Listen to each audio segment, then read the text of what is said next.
Hey everybody, I'm Steph. Hi, Michael. And today we have our top 10 games that we learned in December Uh, 2022. yeah.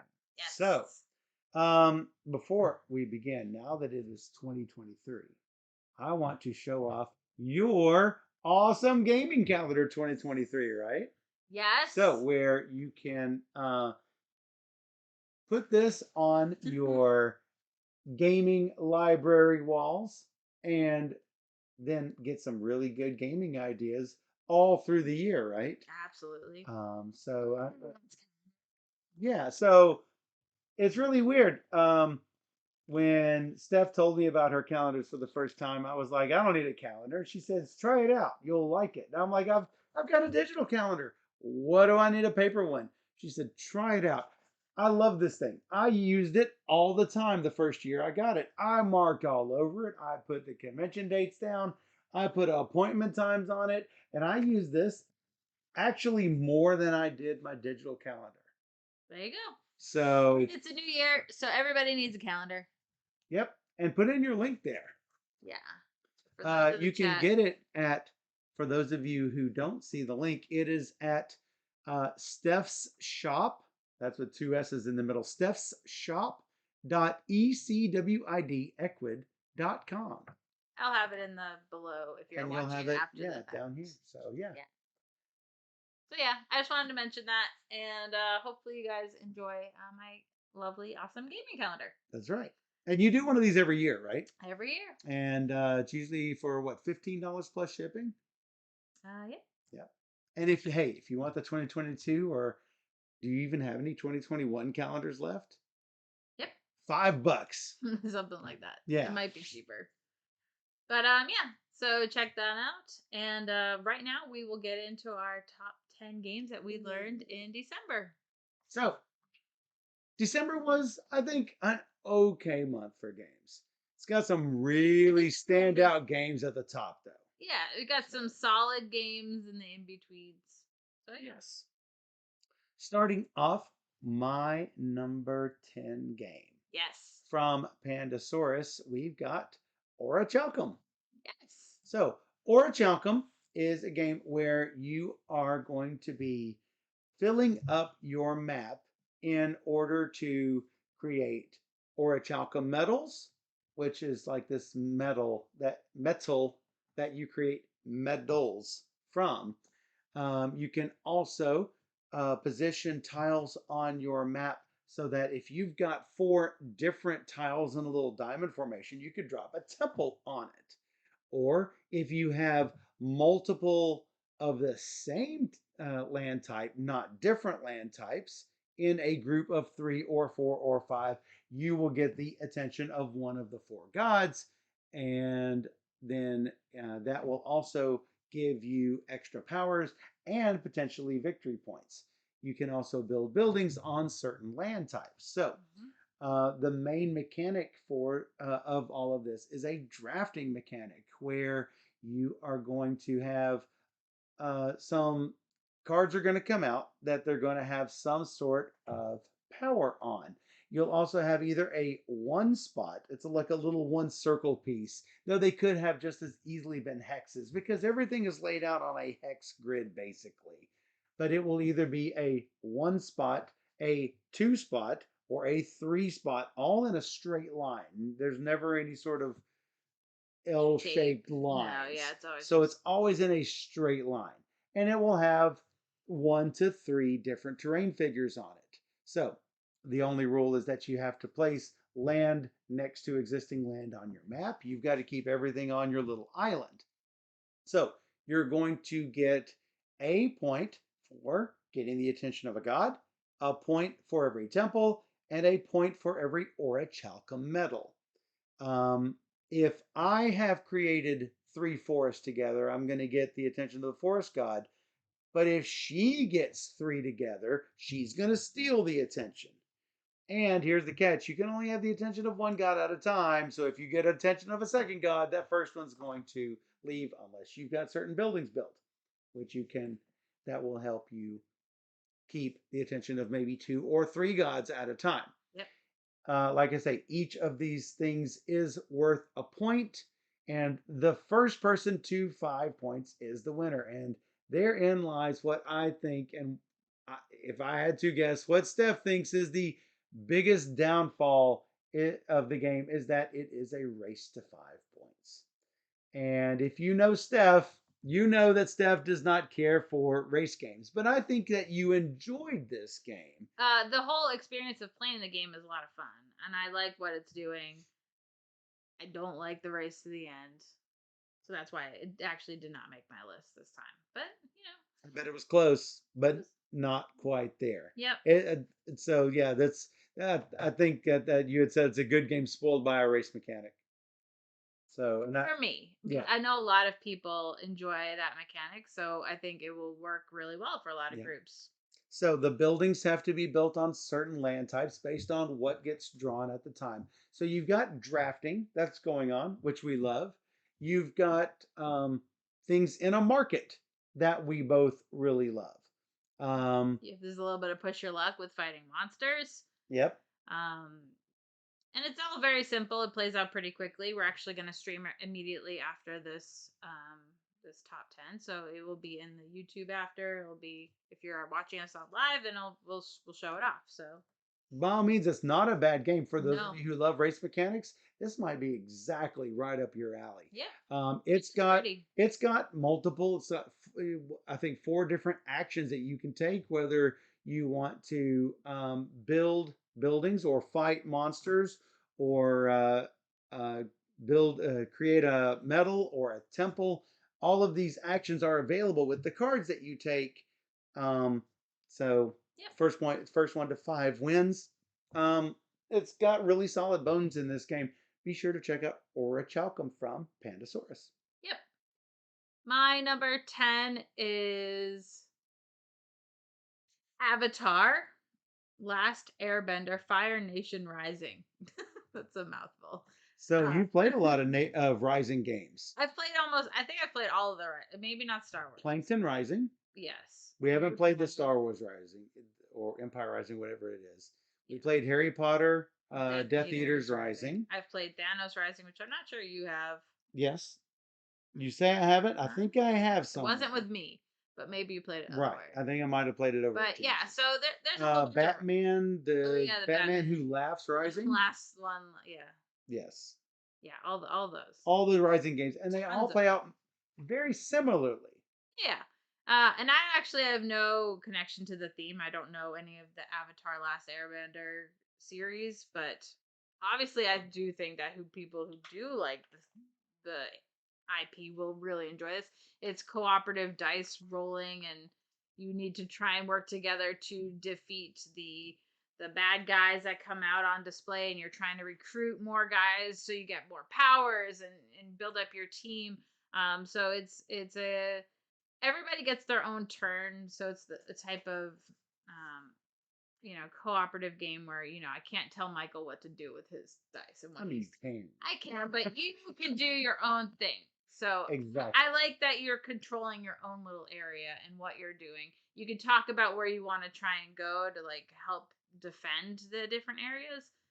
But there's also this cool balance track that you're working on, and you're like, oh, we got this. We're gonna beat the guys to the other guys to the top, but then you can't, and then you're like, oh, now we lose all of our help, and we could have had such an advantage, and so yeah, it comes down to that. It's a dice game, but so if you like those, definitely recommend it. I always have balance track. We did win.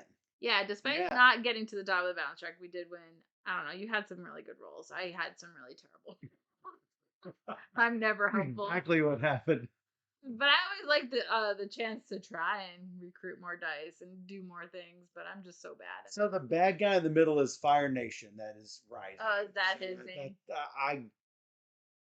I don't know. I am disconnected from the theme. So despite that, I still enjoyed the game quite a bit, and I like the statue in the middle that you turn around Yeah, that faces one of the 3 quadrants. Yeah, it's cool. I guess it's not a quadrant if it's only 3. Anyway, Not Red Rising related. no, it is not. It is all the other games Rising related. And did it start with Thanos Rising? Yeah, that was the first That was one. the very first one. Yeah. And then so it's like this other bad guy thing rising. It's Yeah. this threat that is rising. Right. So, Quicksand says the Rising games are really good. I now have 4 of them. This is my third what one. are those for? Quicksand. I think It's it got to might be Harry be. Potter. Got to be Harry Potter. Got to Gotta be. be. Got to be Thanos. Got to be Batman. And this one for me is Plankton. actually really So good. this is the fifth one, I think, isn't I think it? this is the This is fifth the one. fifth. So she must have the other ones. So yes. Oh, Thanos, Harry Potter, Batman, and SpongeBob. Yes. So So this not is the no fifth one. no Star Wars. This is Star Oh, this Wars is one. the So sixth this is the one. sixth one. How about All that? right, there's a lot in the series because the series is really good. Yes. So I'm fine with them continuing to make more of the series This because barely missed my list. So yeah, I think it's a lot of fun. it's a lot. It is. It is fun. Very. I love the puzzle challenge, and I love chucking dice. So I want Star Wars, but I can get it in the U.S. You can't get it in the U.S. Oh, Oh. I don't know. We haven't tried, but certainly worth checking out. That is Avatar, Last Airbender, Fire Nation, Rising from the app. from the app. Yes. My number 9 game is probably a sentimental favorite. Yeah. And you remember how much I love the Princess Bride adventure book So game good. from Ravensburger. And this one is so super thematic as well. It is the Wizard of Oz adventure book game from Ravensburger. Yeah. So in this, you are going through 6 different chapters, much like you do in the Princess Bride adventure book game, where you are taking a selection of characters in each chapter and trying to get to the end of the chapter by completing challenges. And in this, every chapter has a song challenge where you have to discard certain cards in order to get certain good things. Either you'll get the story cards, or you will get Glinda the Good Witch tokens, which will let you draw more cards or let you replay a chapter that you totally fail on. So we start off in Kansas, where you are trying to race the tornado. You have to get the farm animals happy, and you have to fix the tractor, and you have to make it to the what is it, Mr. Marvel's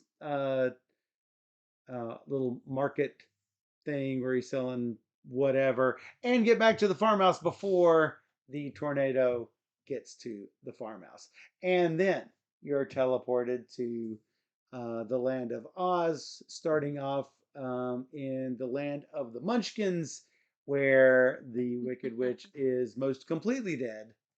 And then you have to go and park Dorothy by the plaza where you get the dance from The the Lollipop. Lullaby League and the Lollipop Guild. Lollipop Guild, and So it walks you through and it the movie really it well. walks you through it, yes.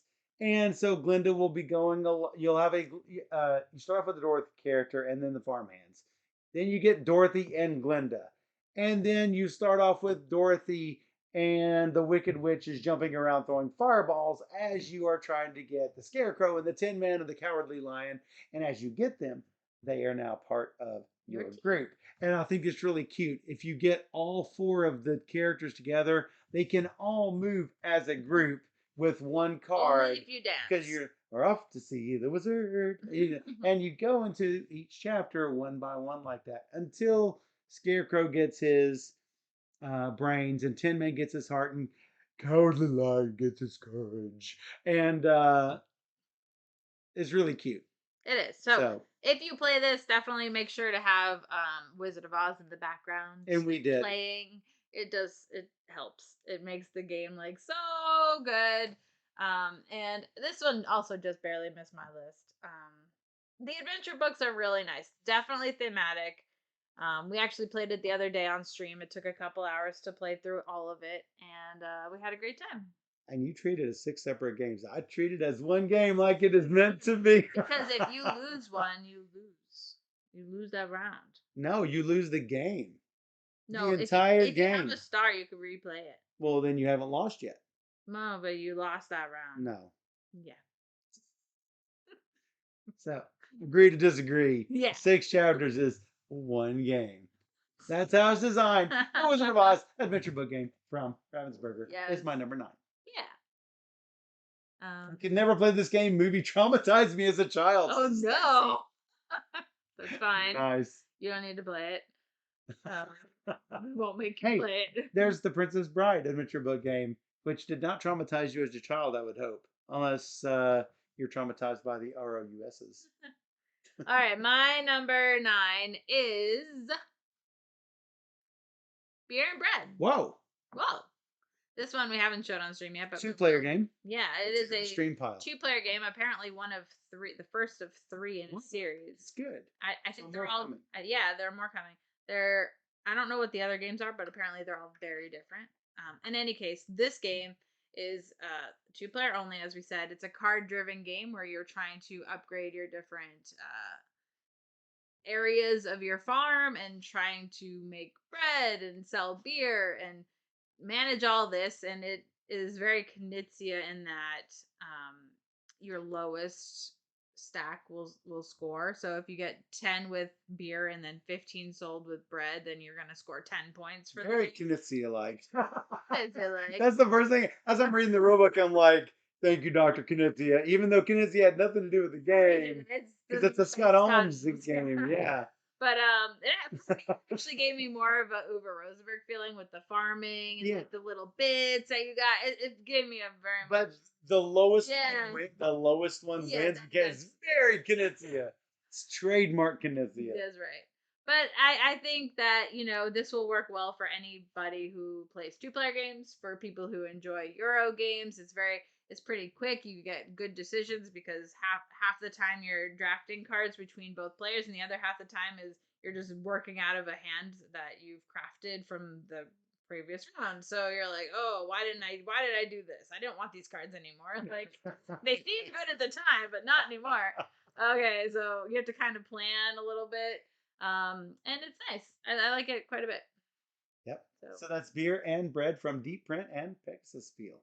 Yeah. Let me get yours going here. My number 8. Oh, this was a surprising one for me. Not on the review stack. I was like, Michael, pick one from the shelf that you want to play. And I'm like, I kind of want to play Kerala. I didn't want something long and hard. I just wanted something I knew that I. And she said, you haven't played Kerala before, have you? And I'm like, no, I have not played Kerala before. Yeah. And it is a game by Cosmos, as it's sitting on our Cosmos shelf down here. Yep. So that was just a random one I wanted that to also play. allowed you to determine whether you wanted to even keep it. Well, it's been so long. It's been so long that I had last played it before I started BG Stats. So that was in 2018. Right. It's been that long. It's been that long. And I started in 2021 for my BG Stats. Yeah. Matter of fact, January 1st, 2021, I started. I'm So I've got surprised 2 years of stats. I'm surprised you've been doing it for 2 years. I've been doing it 2 years now. Pretty good. So, for those of you who know me, you know I'm not into abstract games. I know. That's why I was like, maybe he's not even going to like it. This is a fairly abstract game, but it is not really abstract programmatic. It is where you draw 2 tiles, you draft one, leaving the other one for your opponent. And as you're going along, you can only put your tiles, your colored tiles, where you have your 2 elephants. You have to go orthogonally adjacent to your 2 elements. Now here's the catch. You're trying to get the 5 different colors? You're trying to get the 5 different colors into specific color groupings. And if you have 2 color groupings, unless it's your preferred color, which blue is mine and red is yours. Yeah, obviously. For that color only, you can have 2 distinct groups. Everything else needs to be in one group. The one thing that you can do that Steph was not really, she said, oh, you can do that? Because she didn't know, is you can go back over the top of tiles you've already laid down. And she's like, you don't necessarily want to cover up you tiles. You don't, but you do, but you don't. Because you don't want to do that. Yeah, but you might have to. You might have to, because if you create, your elephants are in certain places when you get these tiles. Maybe you want to connect these groups together so that you can maximize your points. But in order to do that, you're going to have to cover up other elephants on your area. So you also want all 5 colors. You can't just do away with the color and say, I'm not going to collect that color. Yeah, you're gonna So, lose points if you don't collect them all. So. and then there are a very few tiles that will allow you to place a tile of a color, but if it's next to another tile of a different color in this color group over here, you're going to get 5 bonus points. So hey, that's better than a 3-point elephant tile, right? So anyway, you're putting these on this orthogonal grid, but only where those elephants are. If you don't like the token that is in front of you, you can lay your elephant down, one of your 2 elephants. So you to skip your turn, you can do that twice. If you don't use it, you get a point for each standing elephant. Better than a poke in the elephant tile, exactly. So by whim. Anyway, it was a pleasant surprise for me that I enjoy the challenge, and I like that it's not the same abstract game every time. Yeah. It's all the tiles are always going to come out It's a different. drafting game, which is nice. I've always enjoyed. I love drafting, so and it's a nice game. drafting makes it not a plain old boring abstract game to me. So there we have it. Kerala clocking in at number 8 from Cosmos. Yep. My number 8 is Starship. Whoa! We played this on the stream just the other day. We did. So check out that video. You're not as big on sci-fi themes as I am. I love Connection to the theme. So it. ultimately, if I was really connected to the theme, I'm fairly confident I would have rated this a lot higher. So if you are connected to sci-fi, Star Trek, all and that Razor is clearly. She says yes. Oh, here's the thing. It still made my top 10 list. It did make your top 10. I just like a lot of what it's doing. I like that it's while there are a lot of icons, it's fairly understandable. They give you a lot of references, which is nice, but the actual actions that you're doing are fairly streamlined and simple. And you're moving around trying to complete missions, which is a streamlined process as well. The only thing that wasn't as streamlined is the way pirates come out. That's a little like I love it. What's happening over here, but It it's is still not that bad. It is to me it is a fairly unique way of seeding the board. Oh, I haven't seen before. I don't like it. I like the way that the missions come out and that the board is rotating for where to go to do missions. That whole thing is great, but when the pirate actually attacks and like everything that's happening, but otherwise I like everything it's doing. I don't think it's not like it didn't blow me away, but I still had a good time playing it the few times I've played it, and we'll look forward to playing it again soon. I'm sure Mike will have more to say about it later, so Maybe. let's leave it at that. Maybe. Maybe. It's possible. So that was my number 8. Starship Captain's from Czech Games Edition. Indeed. My number 7, also not a review copy. Nope, because This was on the, hey, this is on the bubble shelf and we need to see if you like it and whether or not we're going to keep it. It is My Farm Shop from Pegasus Spiel. Yep. So it's a good month for Pegasus Spiel, huh? I have 2 games in the top 10. Not as good as Capstone. Well, Capstone for me has 2 games. That might be a little bit of a spoiler. I'm just saying. Anyway, Capstone has 3 from me. Whoa. So for My Farm Shop, I guess I'm a sucker for the roll a number from 2 to 12 and get the thing that's on that. It's sort of like what are the other games that do that? It's Machikoro and Space Base, Bad Company, those sort of things. Well, this does something rather similar in that. It's ready. That's he's there. He's on it. So you are collecting eggs and milk and yarn and milk and eggs and yarn and something. Anyway. Blue and beige and canisters. Oh my goodness. In order to, you're collecting these things in order to turn them in to get points. And based on where you collect all of where you place all of these cards, you're going to be able to cash in on these things or not.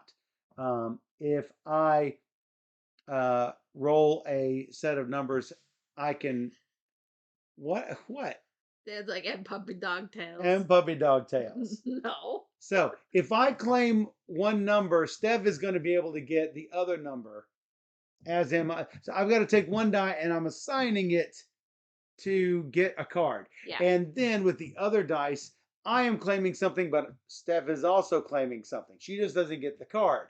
I can place the card anywhere in my 2 to 11 grid, Yeah. 2 and 12 occupying the same space, occupying everything on this farm, upgrading my stuff. There's also ways that you can put little sunflowers on, which means that you're going to create one more of something. Anyway, if you love resource collection sort of things, you love dice checking, you love upgrades. I love upgrades. I love games with upgrades. Upgrades with upgrades. More upgrades. More upgrades. Then you're going to like games like My Farm Shop. It's not a new title, but it's not necessarily an old title either. Anyway, I think it's worth a look. My Farm Shop. I like that you Pegasus can. Spiel. Yeah, I like that you can draft a die for one thing and then use the other two. Like Right. you're not just rolling two dice and then you're stuck with those two dice. Right. Like Machikoro. Yeah. Like you roll those Machikoro, you're dice. stuck with it. Yeah. Catan, I like you're stuck there's with it. a choice going on right there. With this, there's a choice. You know, if you roll 3 5s, Yeah. clearly there's not much choice. But if you roll a 1 3 6, Yep. I could take the 1 card and have a 9, Yeah. or you can take the 3 and have a 7, which is really good if you've got materials on the 7 space that you can do something with, but your opponent can't do anything with a 7. I do have to say, though, these have got to be some of the most boring black and white dice that I've seen since the 80s and 70s They're not great. roll and move type games. They're plain. Probably could have done better with that, but hey, we have a ton of dice in our little whiz dice bag. We could upgrade the dice if we wanted to, but all in all, it was an enjoyable experience. We did play it once and then played it again right after with both of the variants. They've got little add-on upgrade modules. Both or all three. They had several add-on modules, and we just added them all in there. Some of them were okay. Some of them were better than others. I was not a big fan of the farmer add-on module with all the extra stuff. With the extra stuff, I did like the other. I love the goals. Yeah, I like the goals were good. Yeah. Which games with the goals? And asymmetric starting. Thumbs up. Good too. I love asymmetric starting. So that was the third module, I think. Yeah. So those two perfectly fine with. Could give or take the farmer one. It was fine. It gave more. Yep. It gave more options. Oh, and there are ways to mitigate your bad dice rolls. There are burlap bags. You can spend burlap bags to adjust the die roll number, either for the card you take or for the thing that gets activated, though it only changes for you and not for your opponent. So I'm not actually changing what Steph gets. Right, which is good. That's fine. Anyway, certainly worth checking out especially for a non-review copy, showing that we do review non-review games on this channel. My Farm Shop from Pegasus Spiel. That's right. My number 7 is from Capstone Games called Catherine. And there's a whole lot of other The words. Cities of the Tsarina, I believe. Yeah, I did not. Okay, so all of that. All of that. This game was nice. Capstone. It is, yeah. There's a cool card mechanic in this one where you're placing two cards each turn. One has to go to the top row, and one has to go to the bottom row. And then so if the bottom row card matches the top row card that you're matching up, you get to perform the action. Obviously, you want to match the cards if possible. Otherwise you're not getting an action. The top row cards are basically going to stay from round to round that aren't matched up. So you want to try and have majorities and different symbols. You're trying to gain actions that will give you presence on the game board to move you up the reputation track, maybe. and just to get points. If you can get points, you want to gain the most points by the end of the game. And I think you just blew us away by getting all ton of points in game, and then we were like, how do we get points? Like, but I still like that one quite a bit. It's very like easy to get into and play. So I can appreciate an easy rule set, especially with all the games coming out with like such deep rules that you just sit there for 20 pages and like, okay, and we keep going and going and going. So this one is a lot easier to get into, and I It like that. wasn't a blowaway. It's 100 to 90 to 83. That's what I was looking up. But I did get, I thought you got more than that, so that actually wasn't a well, blow. so it was, it's weird. So I get that you enjoyed the game, Yeah.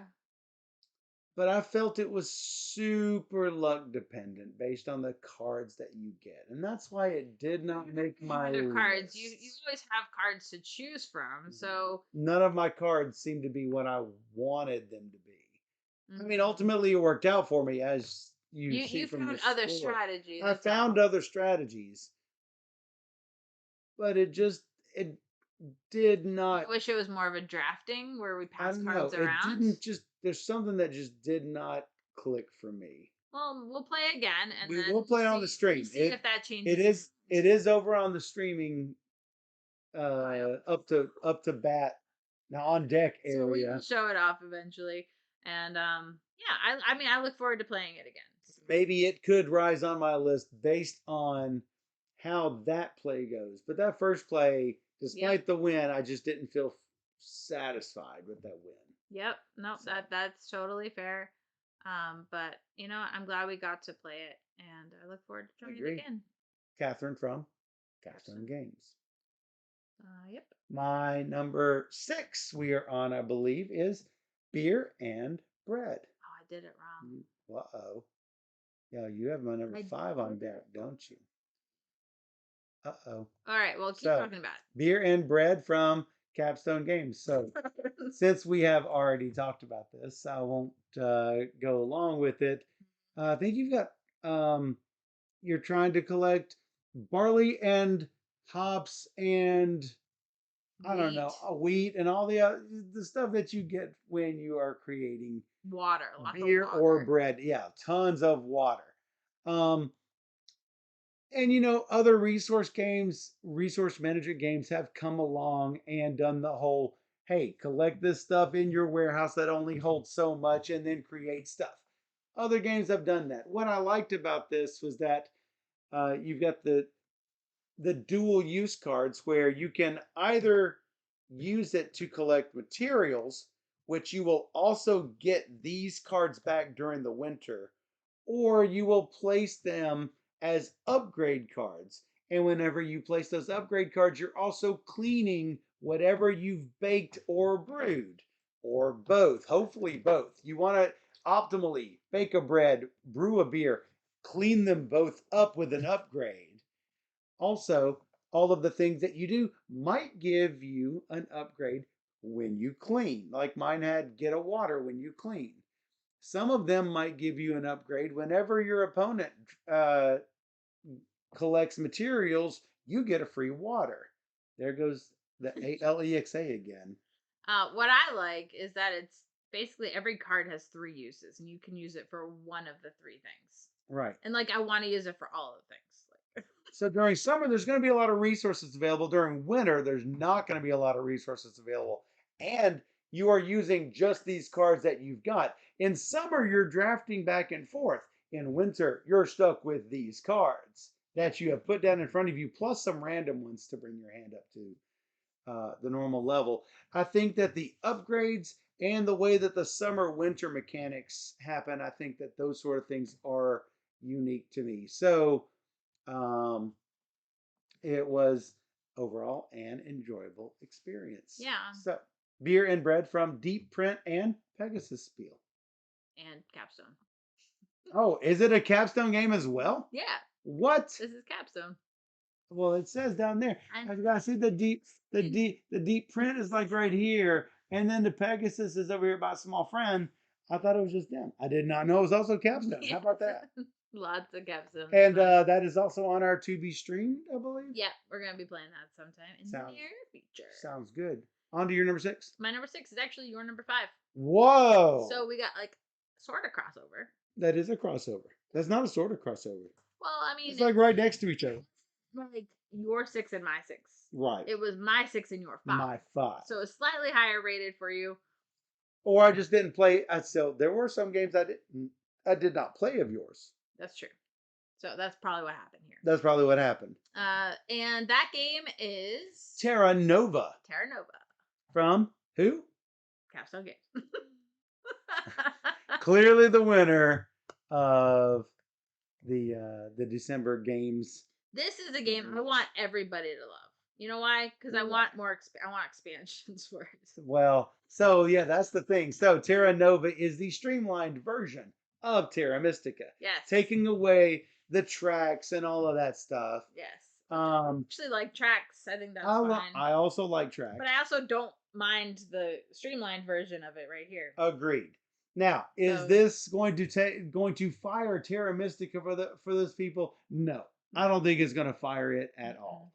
However, when you have that short playtime, Terra Nova is definitely the way to go because it distills everything down into just the core mechanics of positioning yourself on the board, cycling your little mana power, and getting all of your upgrades off of your board onto the game board.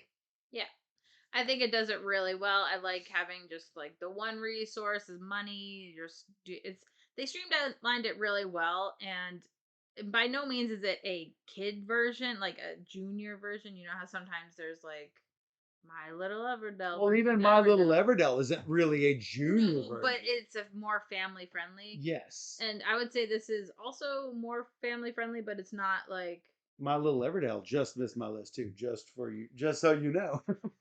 But it's not like for kids. It's like, not for kids. I would say it's just for those who want a lighter experience and a faster play experience. This will be a great option. And I really, really liked it. I do find that the end scoring is a little underwhelming. Like, you kind of know who's winning the regions, and then they get a bunch of points, and then it just ends. So I kind of want there to be a little bit more with the final scoring, maybe a hidden objective of some sort. Agreed.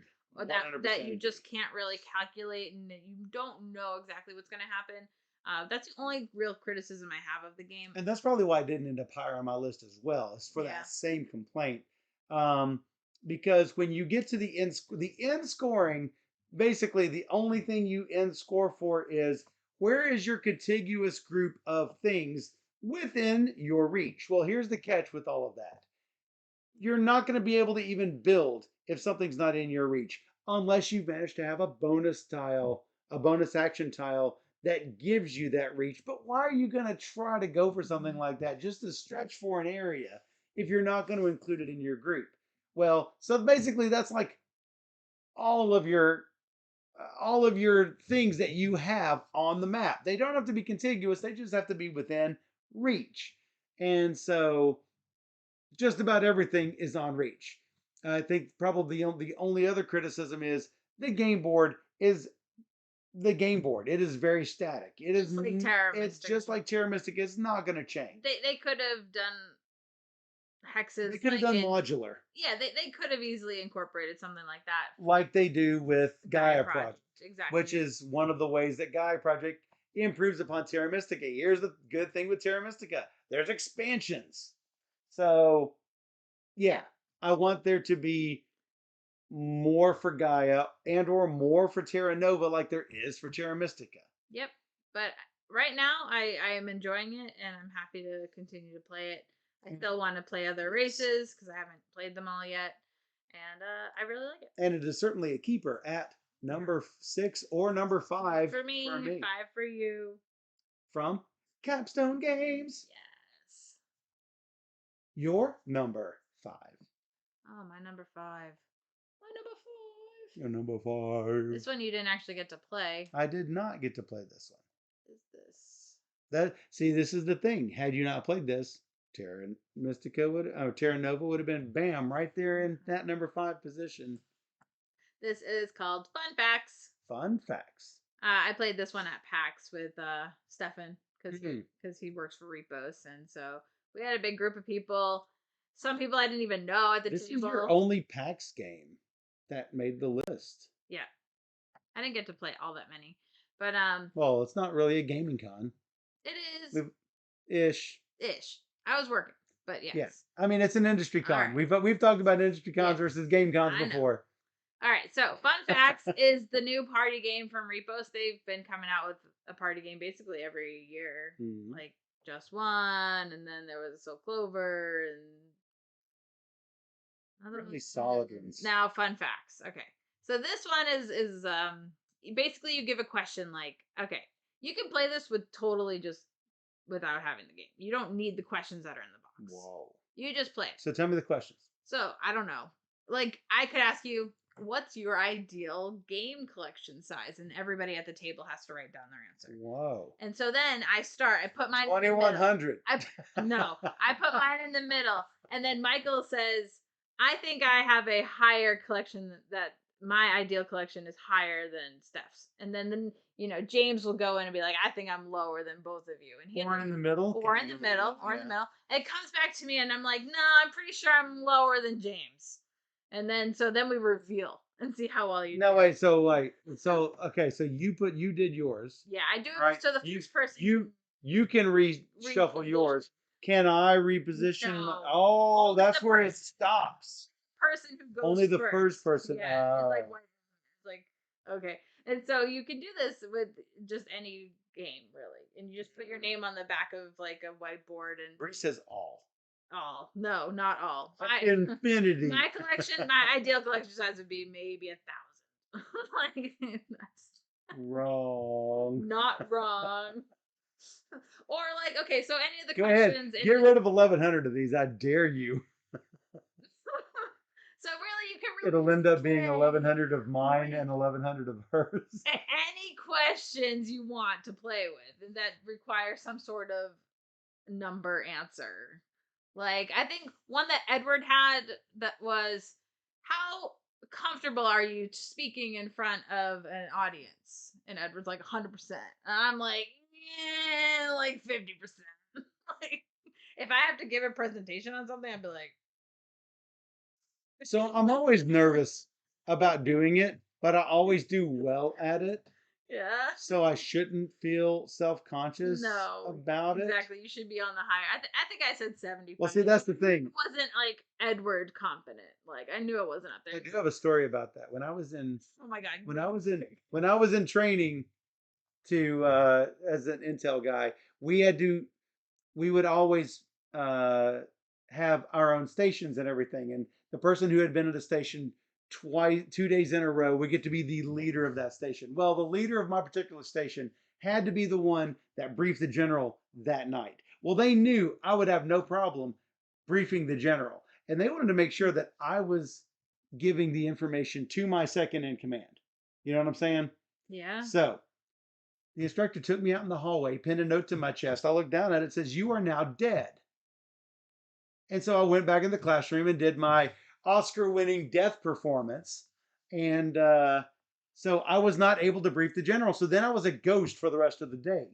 And luckily, I had given my second in command, who was this super shy girl. And that evening, she had to brief the general, and she did a tremendous job briefing the general, except she left out one thing. Somebody broke in and killed the leader of the section that day. So that was the only thing she forgot to mention. Anyway, it was a really fun. They did that because they knew I had no problem talking to a general. And so There you go. there we go. But yeah. How confident? That confident. Yeah. I should be on the Edward end, right? So Just depends on how well you think you know everybody at the table, and just questions that you think would be fun. There was one really bad question in the box. I'm like, why are you asking this? Picked any of the there's always questions. one, right? Yeah, it's like okay, so it's almost more fun to create your own questions. Like, how many different ice cream flavors have you ever had in your life? So how do you score this? However many are wrong. So yeah, no, you get points for how many you get in the total. So if you went 0, 2, 1, 4, you just take out the 1. That doesn't Mm. count. Every other one will count for 1 All the point. rest of them count. Yeah. I like it. Yeah, I mean it's fun. It's fun facts. It's And a fun yeah, fact. we had a great time. So it's a great party game. Bree says, have I played Federation? I have not played Federation. You have not played Federation. Nope. Oh. There's lots of different planet tracks to manage. Wow, that would be fun. Mm-hmm.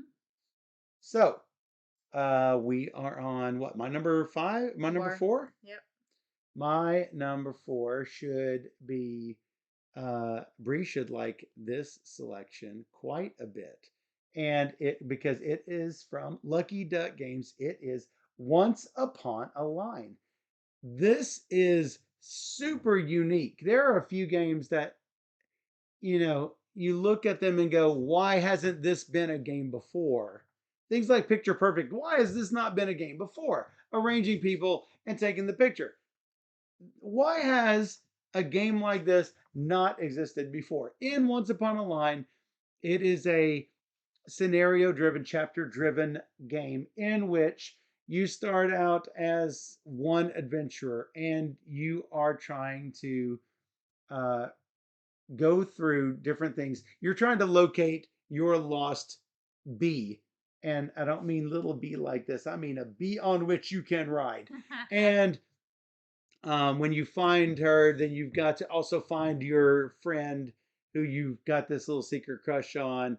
And but you do this by doing a sort of like a it's not a word search, it uses a scratch off system where you're trying to do this grid like crossword thing. um, and you are using tiles and actions in order to scratch off strips of words. Now, we played this on the stream, so if this sounds like it's intriguing to you, we played this on our own, and then with the stream where we didn't play it, you guys played it, and going through that first mission, whether it's chapter 1 or the tutorial, I'm not sure. I think it's the tutorial. Anyway, it uses this little small grid. Full games take up this great big grid where you are scratching things off, and if you run out of actions, you have to scratch off one line of, what is it called? A line of Tragedy. tragedy. Thank you. If you run out of actions, you have to scratch one off. If you run out of tiles, you scratch one off. If you switch zones, you scratch one off. And you're trying to find these different words. Some words are called words of power. Whenever you find one of these words, you get to mark off words in little things that give your character upgrade powers if the letters match. And if you complete a word, hey, you've now got that power. I think this has so many unique things with the scratch off system, with uh, alongside character development, alongside word find, sort of, a Scrabble type crossword grid. I think there's so much to like about this game. It's super innovative. A Soften Eraser says, then you can't reuse the scratch off, You I assume. cannot reuse the scratch off. More of like a legacy game or like, a story driven experience game where you don't need to revisit the story because you know the story. You know the story, which is why we couldn't play the game, that scenario again, which is why you guys play the scenario on stream. But I think it's like so interesting and super innovative that, you'll get however many you get in the box. It's going to Kickstarter this month. So we'll see how the Kickstarter does with extra content and such. But each game will be long. I mean, we played the tutorial and it still took an hour, and that's just the small board. But when you get into the longer boards, I'm anticipating you're going to spend more time on it, and work through all of that content. So I think it's like super cool. Now, I think that this is really important what I'm about to say. For those of you who have not played legacy games before, I think one of my first, I don't know if it was my first, but my first experience where I had to rip a card in half was Pandemic Legacy. And I'm like, I don't want to do that. I had a real problem with it. But then I did it and I was okay with it. For those of you who still remain unconvinced, I'm going to talk you through it this way. Imagine any number of games you've had on your shelves. How many playthroughs do you have of a game before you think you have played its limit? You know, so or you've played it enough so you got good value from that game. Is it 5? Is it 10? Is it 15?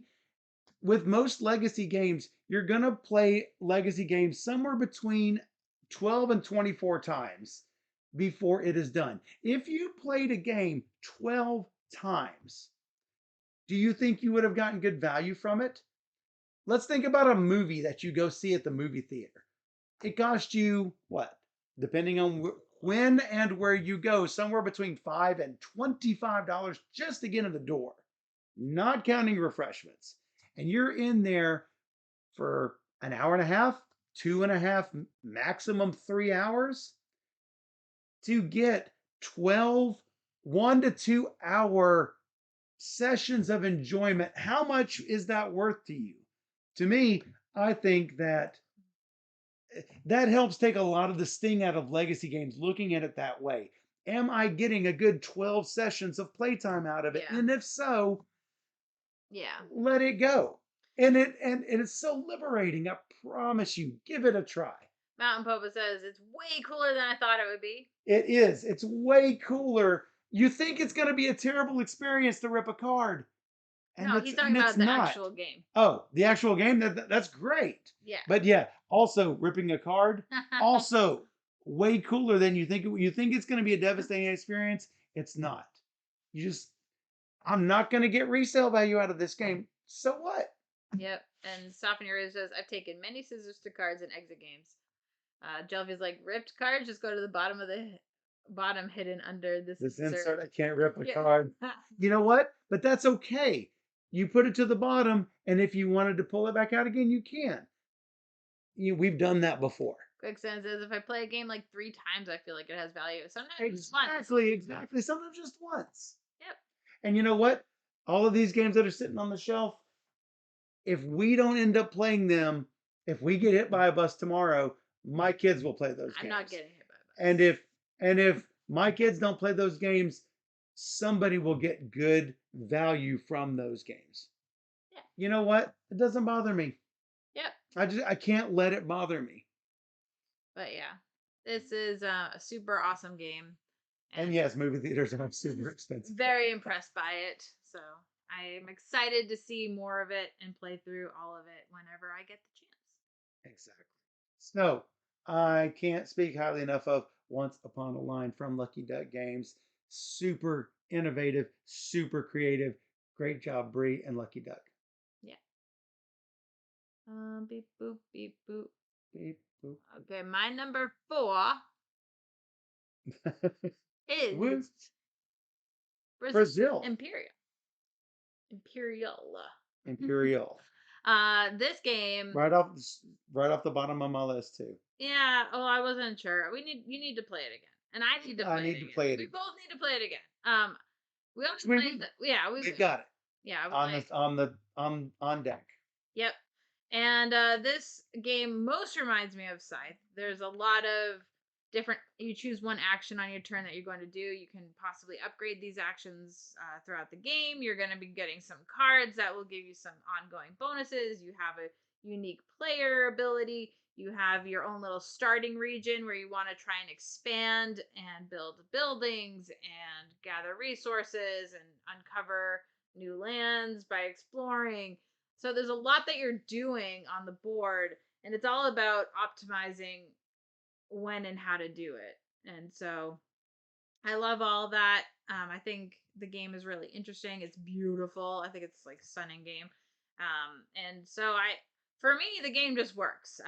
For a lot of other people, I've heard mixed reviews or people who love it, and so for right now, I think it's a mixed bag for a lot of people. But for me, I'm excited to continue to play this and explore it further to see how it goes. Yeah, it was a mixed bag for me too.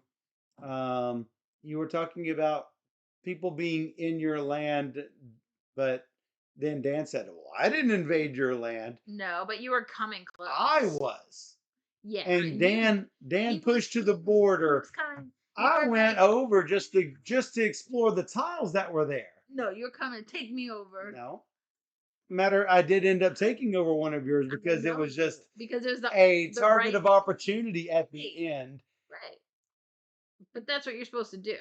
But that's what you're supposed to do. I think with this, there's something missing for me, and I worry. It gets compared a lot to Scythe, and I have played Scythe.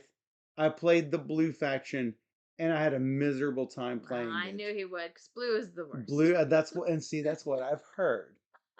So I'm not willing to write Scythe off. But Good. then hearing that this gets compared to Scythe makes me worry that maybe it's not for me. And that it worries me a little bit because Yeah, I I still want to like it. prefer Scythe. Scythe has my heart. Right. It's been a highly rated game for me for many, many years. But this has a lot of good things in common with it that I like. And I want to like it. But yeah.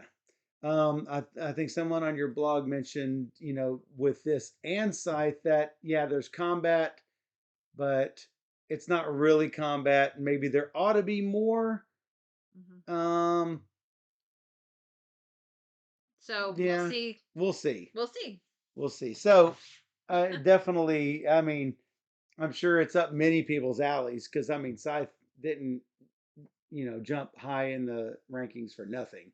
Right. Um, there is a solid game there, and that's why I haven't said, you know what, I'm just gonna write this off. Um, I will definitely. I do look forward to playing this again on stream, Me too. just to see what sort of things that I'm missing that could bring it higher onto my list. Yeah. So Sounds good. it is not a failure of Brazil Imperial's part. So definitely worth checking out Yeah. from Portal. Portal Games. Yep. My number three, we've already talked about. Hey, you put that right up there, like super quick. Yeah. I didn't mean to. Everyone knows that I'm a Star Trek fan, considering my uh, actual handmade uniform. Starship Captains was fantastic for me. Yep. It's super thematic. Um, you've got the red, helms people that fly the ship, and the yellow security guys who shoot the pirates, and the blue science guys that do all the tech type discoveries and whatnot, and then sending people out on away missions. And hey, you need this type of crewman to do this sort of activity. I think it's really fantastic how they do that. I love that there are different sculpts for each mini, so that there are male and female, and saluting, and hands behind the back and hands on hips sort of molds. And it's like, hey, this is like Your team. your team. And um, promoting cadets to ensigns and ensigns to commanders. I just love all of that stuff. Collecting um, collecting the different artifacts and the pirate trophies to get androids and whatnot, and going around the tracks for the Commonwealth Collective. I can't, the Federation. It's not the Federation. Um, and Tinkin, which are the androids, and the Neon pirate tracks, going around those tracks in order to pick up benefits. I wish there were more benefits going around those tracks, because there are some of them that were one step, just one or two or three steps, doesn't do much for you. I would love to see more things on those tracks, and maybe an expansion to focus a little bit more on giving you incentives to go up on those tracks. But I do love what the game is doing. So, um, more Starship Captains, please. No, Peter's working on an Peter's expansion. working on So expansion. He did say, he mentioned it to he me. did mention. So, great job from Chet Games. I'm looking forward to more Starship Captains. Yes. Your number three. Is actually your number two. My number two. It's fantastic. I think I like tracks. Do you like tracks? I like I tracks. like tracks. I I like like the tracks so tracks. much that I put it as number 2 on my list. Yeah, And you're number 3. my number three. So I wonder what your number 1 and Rise. 2 is. What could it be? I don't know. So, Rise is fantastic. We love it. We've already played it on stream. That's how much we love it. Yep. But I particularly enjoy figuring out the puzzle of which tracks to move on. But Yes. I also love the choices you have for choosing your placement on what action you're gonna do and how the events work out and like why you might go somewhere versus somewhere else to give somebody else a benefit or Yeah. not. Because Um, you don't collect cards. no, You don't collect resources. You don't collect anything. You are where you are on your tracks. And the cards are just community cards and community events. So yeah, I think that, no, you do have one thing. You have gold. You have you coins. have money that you have And to that's manage, but that's it. yeah. Yeah. And so trying to figure out everything else is the challenge and what strategies you want to go for this game versus the other game, what other people are doing, how you can advance because of them. It's just You do have one other, you do have books. you do. That's the only other thing that you're collecting in front of you, Yep, really. it's true. But Yeah. I love the variety of the boards. I think that more boards. I mean, I can't see where Capstone would have a difficult time creating more boards for No, they should do for that. this. Yeah. Or Just even promo boards. if Like, if for no other reason than to create um different scenarios in with the tracks in different order than they are now. I think they did a great job with the A side versus the B side, but I could see a C and D side being super easy to create. yep. Seemed really busy, cool but busy. Yeah, there's a lot of symbology, but it's not so much that it's overwhelming. Right. And Um, ultimately, there are 10 tracks, and that's all there is. So but still, I mean, the 10 tracks is a lot, 10 tracks is a but lot. and they all do something slightly different. So it's not exactly easy to just It jump in and play, but it did not seem it's easy. not overwhelming. It did not seem difficult to keep track of what you're doing on the tracks, Right. because it's not like you have to constantly monitor what's going on these tracks. That's It's true. like, oh, I've pushed a little farther on the government track. Now I can forget about it for a while. Yeah. So yeah, But yeah, I think it's super solid. I really like that one. For me, it's a keeper for sure. I like it lots. yep.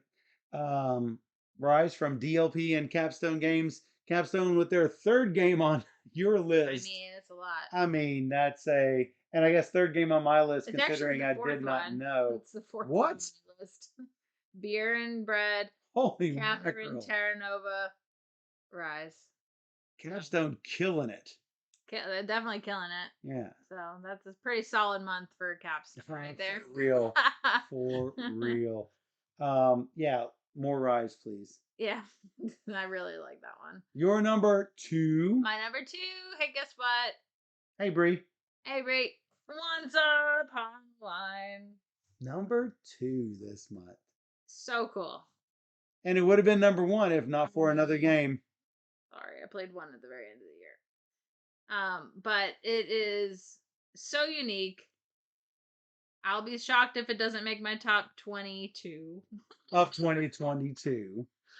So we'll see. But this game, I am like super excited about. There's been nothing like it, and I'm very pleased. I'm very pleased, and I want more. More. I like having to think, well, it could be this letter. Oh wait, there's no line there. No, it can't be that letter.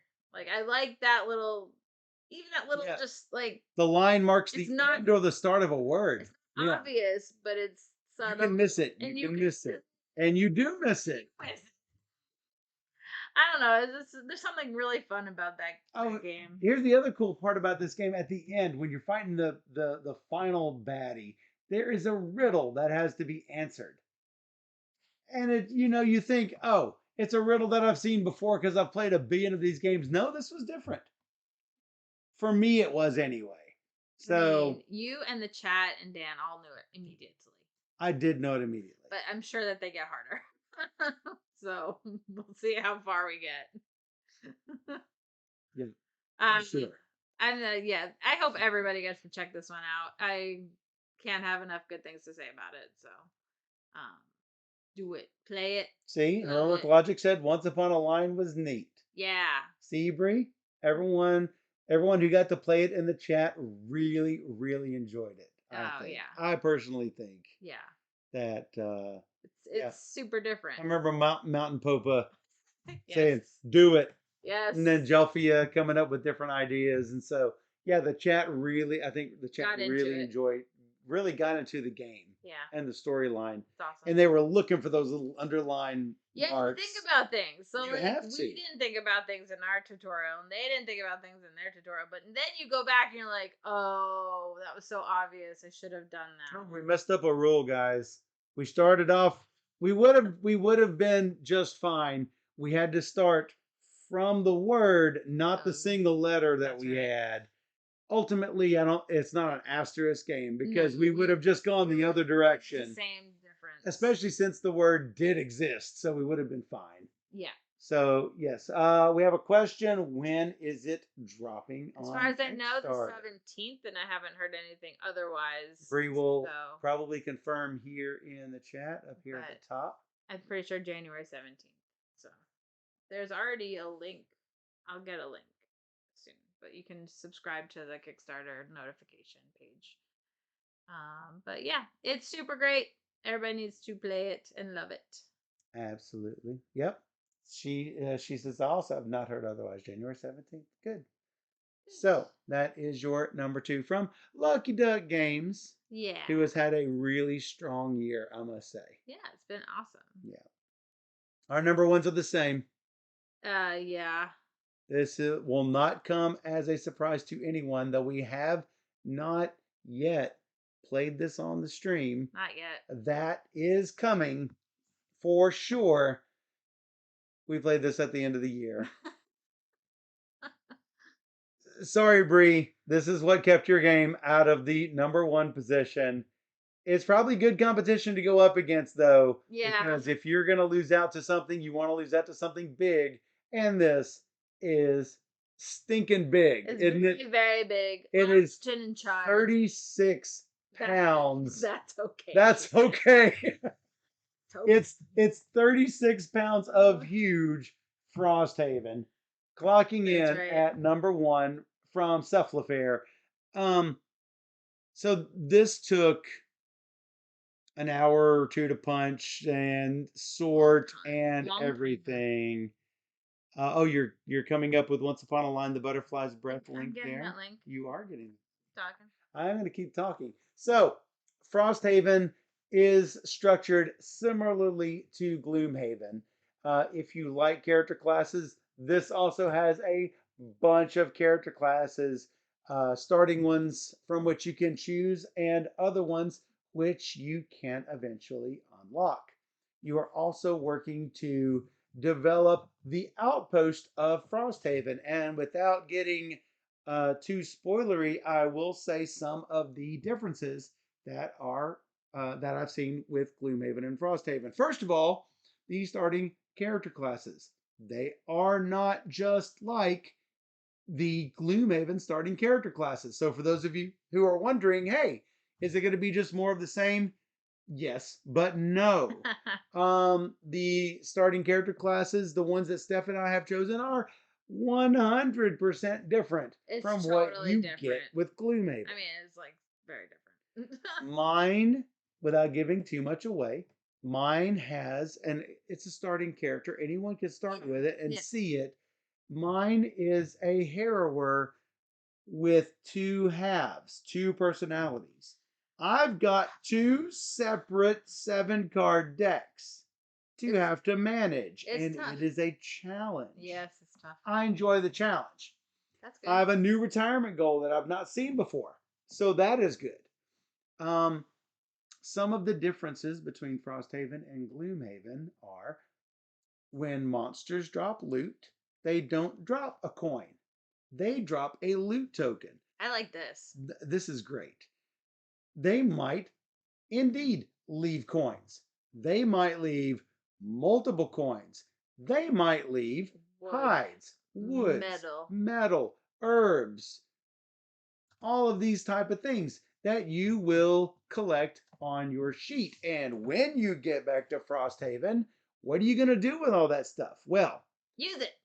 Well, with coins, you can't just go to the marketplace and buy at the merchant. You can't buy the available shield or sword or whatever. This is Frosthaven, not Gloomhaven. This is an outpost. You want stuff? You got to do it the hard way. You craft it. And or you can take all of your materials and you can upgrade the town. You can upgrade your alchemist. You can upgrade your carpenter. You can craft your walls, but it's going to take your goods to do it. You want to build that wall? You better have some wood to create the wall. And that's what you did with your wood. Yeah, I'm like, let's build this wall. Let's it's build this wall. Something we need to do. Otherwise, why did they give us the option? But then again, we probably also need to upgrade our buildings to get the ability to get other materials. But I don't really know what we need yet. We so also, it's hard to know. I don't know yet. We also have to spend our goods to upgrade our character's equipment. If you want a shield, you're going to start off with a super crappy shield by putting like 2 pieces of wood together. Hey, and it might then block something. If you want a better shield, you got to slap a piece of hides on it. And then you got a better shield. And then to have a better shield, you slap a piece of metal on it. And it further upgrades or makes it a different shield than it was before. Not all designs are going to be available at the start, but I think that's what makes this version different from Gloomhaven. You just don't go and say, hey, I want those boots of speed. No, no, no, no, no. You are going to have to rake and scrape to make your little outpost actually livable. Now, every time you get back to Frosthaven, you get an outpost event. If it's the nice, slightly less snowy summer, yes, snowy in summer because you're up in those northern mountains, you draw a summer outpost event. That's going to happen for 10 scenarios or 10 weeks.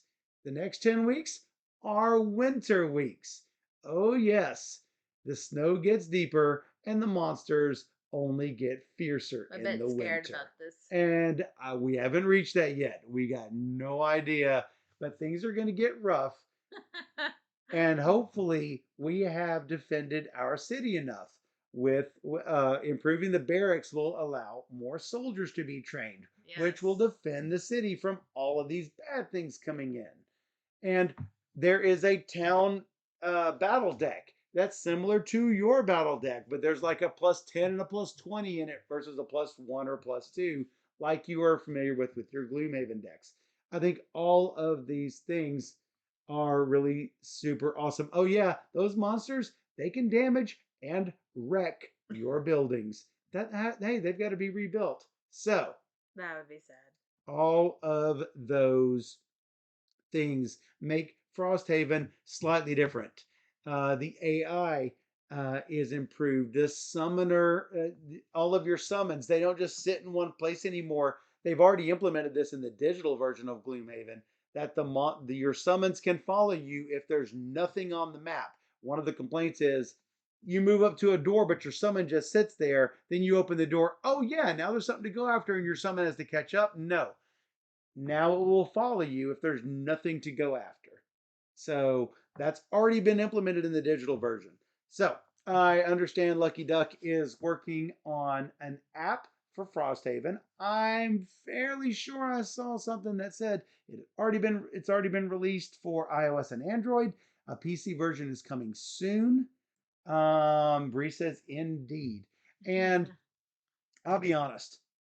While playing Gloomhaven, I use the Gloomhaven Helper app, which is not, it is no longer available for Gloomhaven. but I almost think it's necessary to keep track. Otherwise, you're drawing a card for each of the monsters and you're tracking the damage for each of the monsters on these little tracks, and it's easy to bump those tracks, especially if you're like me. I want a digital method to keep track of all of this stuff.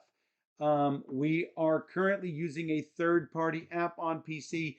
Hopefully, Lucky Duck will come through in the next couple of weeks so that we can implement that into our awesome games of Frosthaven. And as Bree has mentioned, they are indeed working on backfilling. After they get done with the Frosthaven app, they will be doing a Gloomhaven app as well. So I remember Gloomhaven Helper would track things like your scenario progress, your character progress, all of your retirement, as well as all of the mechanics of simply keeping your monsters hit points and your monsters attack draws and everything kept track of. An app is essential in my opinion, especially since there's already so much on the table. So much so that you can't put the Gloomhaven map on the table while you're playing the actual game. You've got to like fold it up and put it away.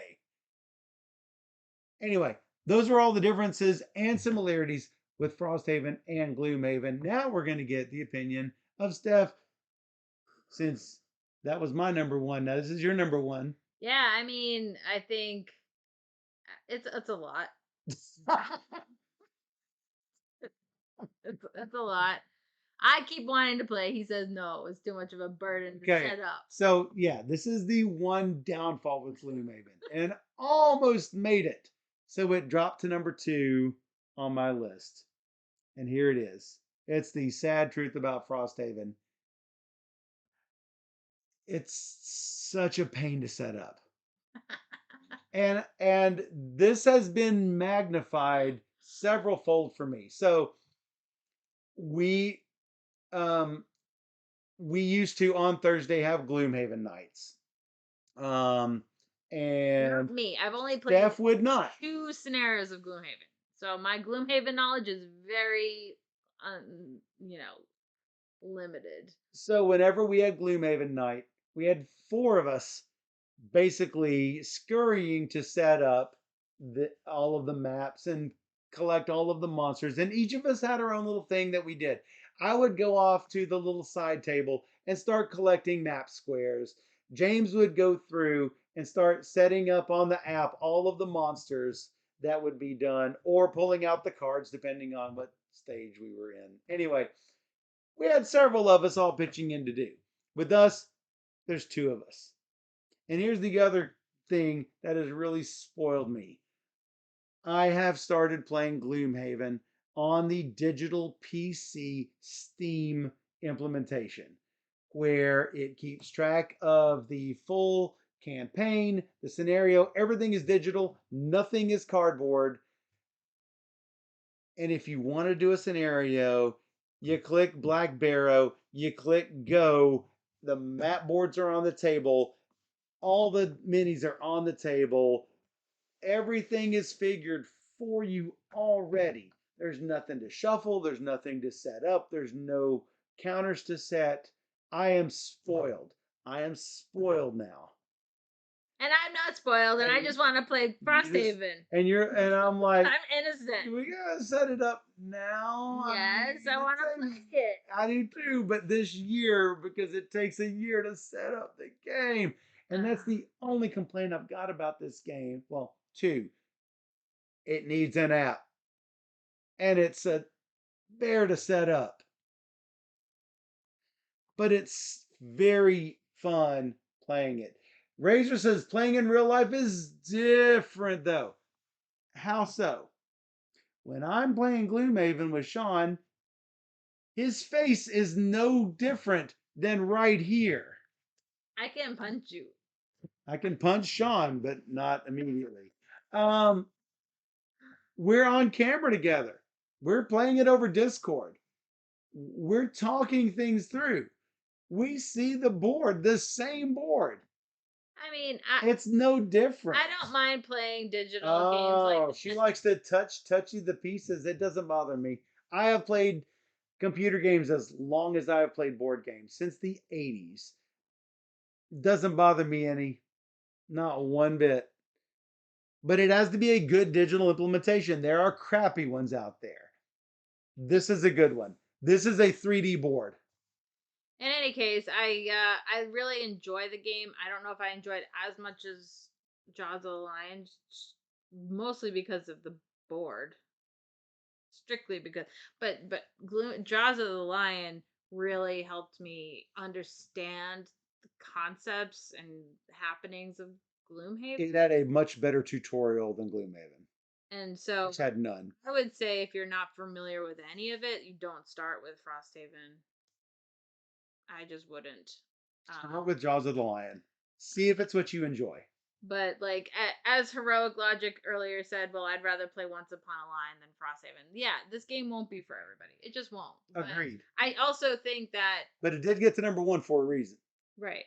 I also think that people should give it a try because it's not exactly what you think. I don't think. Agreed. And Uh, your first playthrough was with a group that did not yeah, gel with it. it's fine. It's just like Frosthaven is, like Gloomhaven is. It's a bear to set up, and it's not easy to get into for somebody who's not familiar with it already.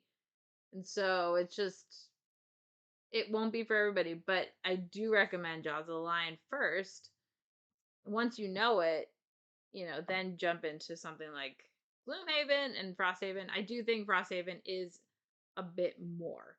The characters are more difficult to understand. Even my character is a medium level difficulty, and I'm like, what am I doing? I have no idea what I'm doing. It's very different. It's hard to understand what to do with my character. So it's not gonna be like, oh, this is what I got to do, like, because I have no idea. Like so, it's a learning process to even figure out what I'm doing in the easy levels that are not necessarily easy. So it's a lot, It's a and lot you have to be willing and in the mindset to play something that is a lot. to invest in. Yes. That said, it's really fun. Once you do get into it, you're like, okay, how can we get all this loot? We need this stuff. I don't know why we need this stuff, but we need this stuff. Like it's fun to figure out how to do it and to take your chances in a battle to like push your luck. Oh, I revealed the -1 that didn't do it. Oh, like how did this happen? And then the next roll, you're like, I'm not gonna win, so let's just go for it. I didn't want to win. I didn't want to defeat monsters. I had a goal that said don't. And then I get like my ×2, killed them off with like 7 health or 10 health. I'm like, But I mean, it's with any randomness in any game. It's fun. I like that. Yeah. So that for me is a positive aspect of the game. Like you don't know what's gonna happen. Know what's going to happen.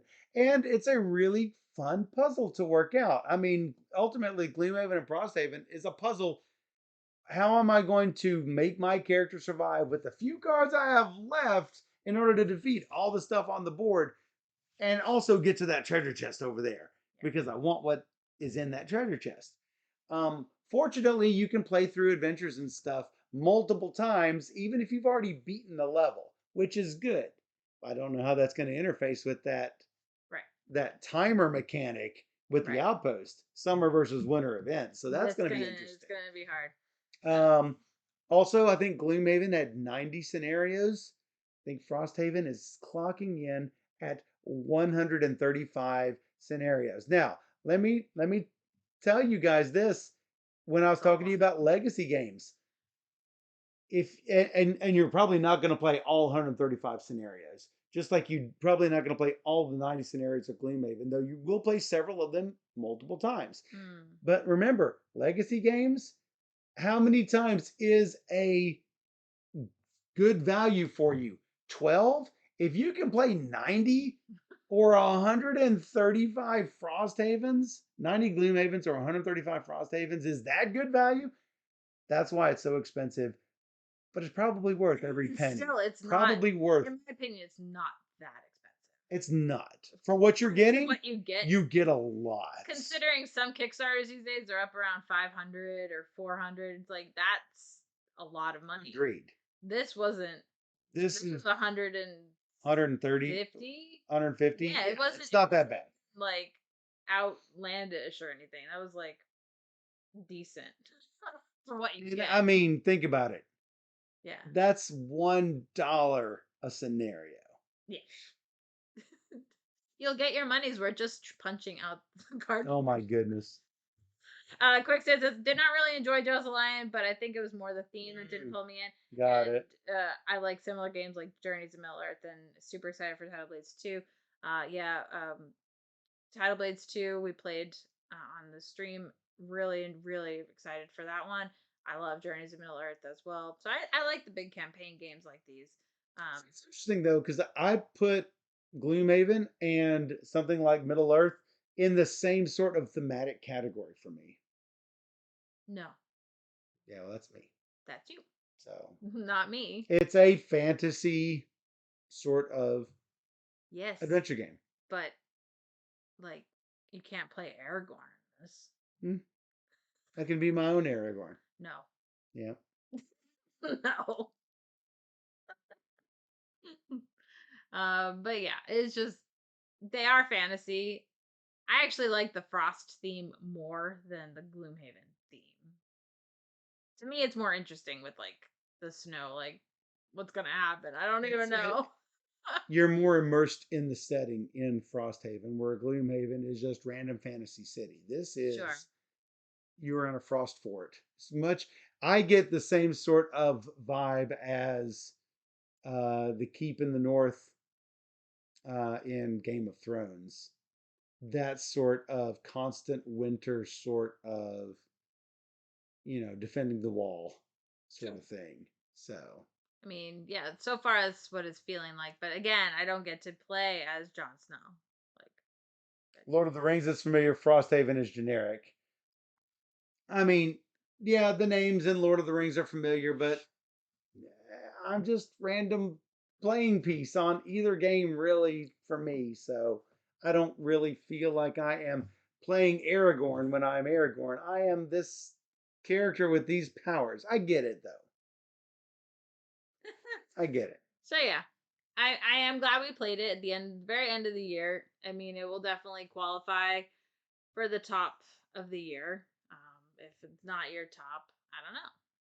Probably Mosaic, but this is probably close to your top, if not the top. This, I'm gonna go ahead and spoiler and say this is not gonna be my top.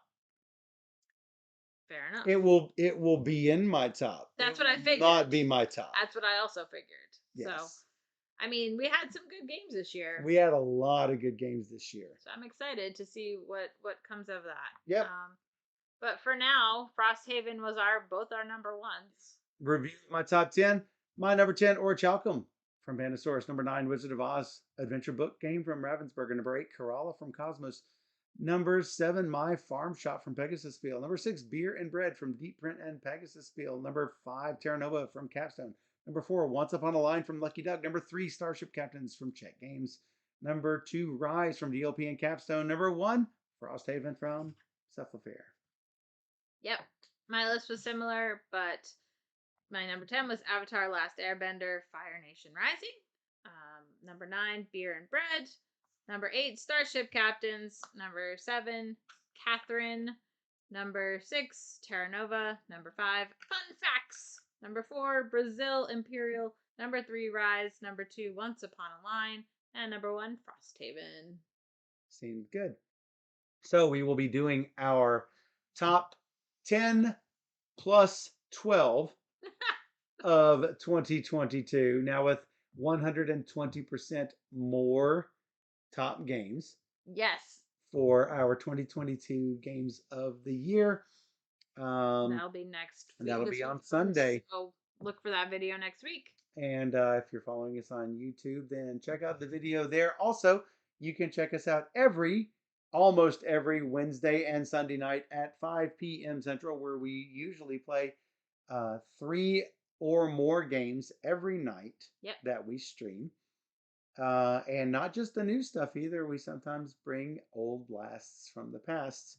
We are up around 750 different rules and playthrough videos. It's a lot. Which is at least 600 games, if not 700, because we don't have that many separate rules and playthroughs. A lot of times they're together.